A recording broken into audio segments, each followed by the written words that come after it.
la franc-maçonnerie a toujours eu le souci de présenter et d'acquérir des pièces concernant la franc-maçonnerie féminine. Nous possédons à ce jour une cinquantaine de pièces dans nos collections qui évoquent la maçonnerie du XVIIIe siècle à nos jours, à savoir tant des rituels que des décors maçonniques ou encore des bijoux, des peintures, des aquarelles. Dans notre nouveau musée qui a ouvert en février dernier, nous avons une vitrine entière qui lui est consacrée précisément à la maçonnerie du XVIIIe siècle. Il faut savoir que la franc-maçonnerie féminine apparaît en France et en Europe dès le début du XVIIIe siècle. Les femmes sont très tôt initiées en France et en Europe, et ce, malgré l'avis exprimé par le pasteur Anderson dans ses constitutions.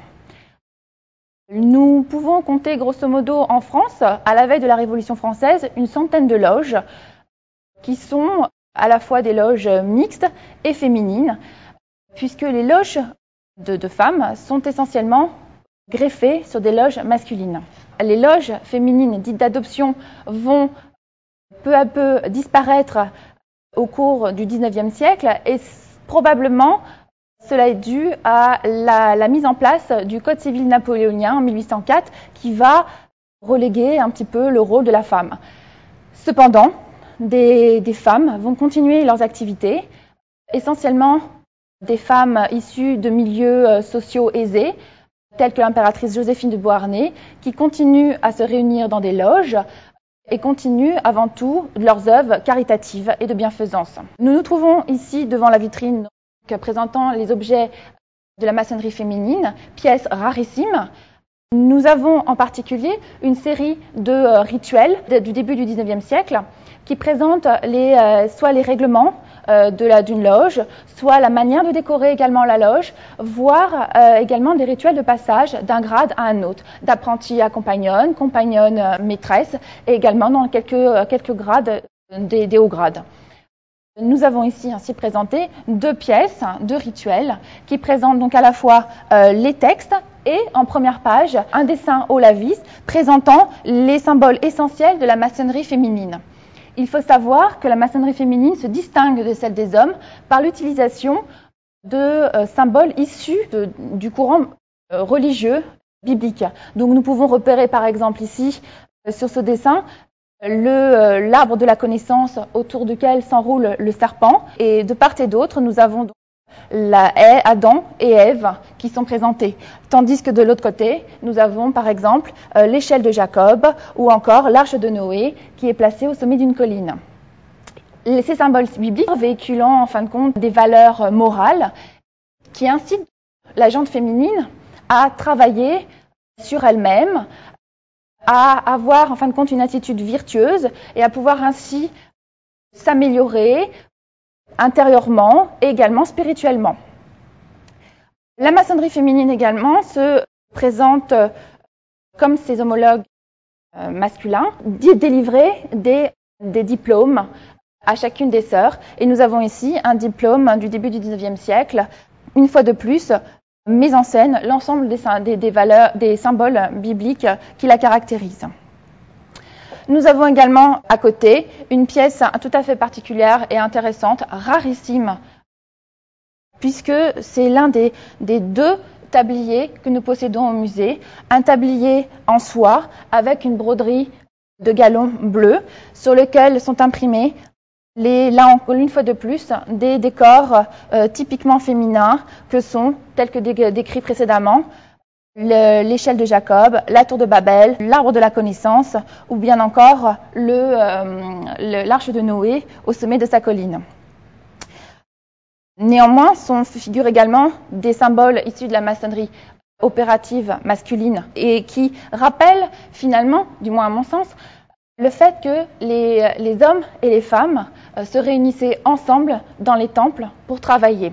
Ceci est d'ailleurs prouvé un peu plus sur cette lithographie que l'on voit sur le côté de la vitrine, où l'on voit représenter une initiation féminine.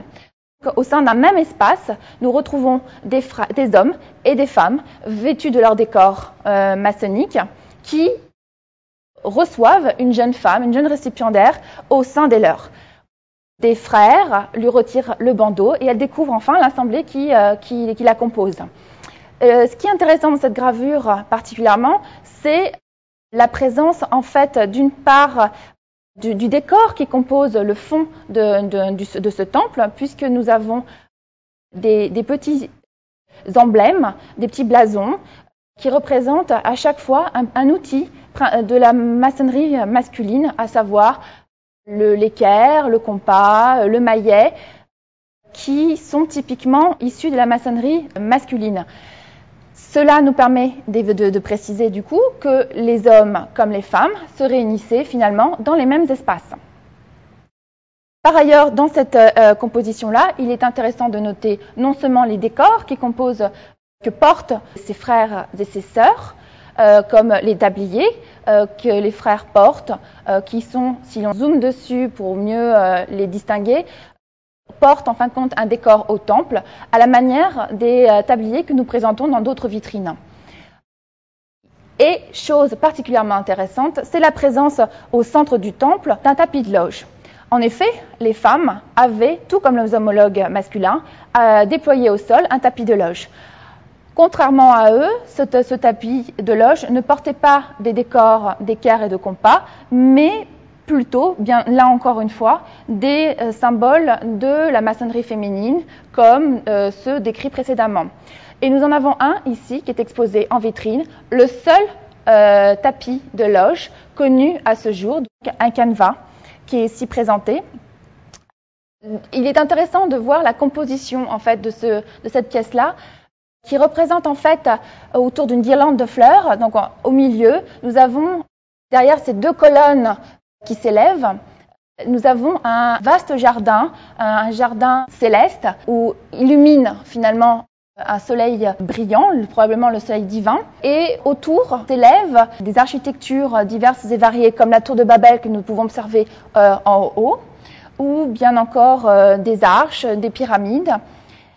Mais on retrouve également à la fois des symboles de la maçonnerie féminine tels que l'échelle de Jacob ou encore une fois de plus l'arbre de la connaissance, mais aussi de petits personnages dévêtus qui portent en tout et pour tout qu'un unique tablier blanc, l'outil de travail, et également en leurs mains le symbole de la maçonnerie spéculative que sont l'équerre, le compas, ou encore un petit personnage taille sa pierre un peu plus loin, des symboles qui sont issus typiquement de la maçonnerie masculine. Il est intéressant de voir dans cet ensemble l'ensemble de ces symboles réunis pour évoquer finalement un travail commun, un travail de réflexion, un travail pour la construction d'un temple, on va dire, idéal, comme le recherche à cette époque l'ensemble des frères et des sœurs. Enfin, je présenterai un petit objet, un petit bijou, rarissime là une fois encore, puisque nous n'en possédons qu'un seul,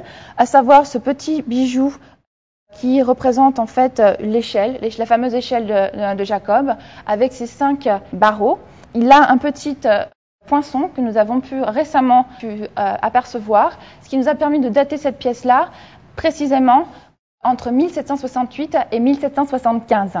Il aurait été fabriqué, semble-t-il, dans la région lyonnaise, ce qui est très intéressant puisque ça nous permet de montrer que la maçonnerie féminine était déjà active bien avant la reconnaissance des loges féminines par le Grand Orient de France en 1774.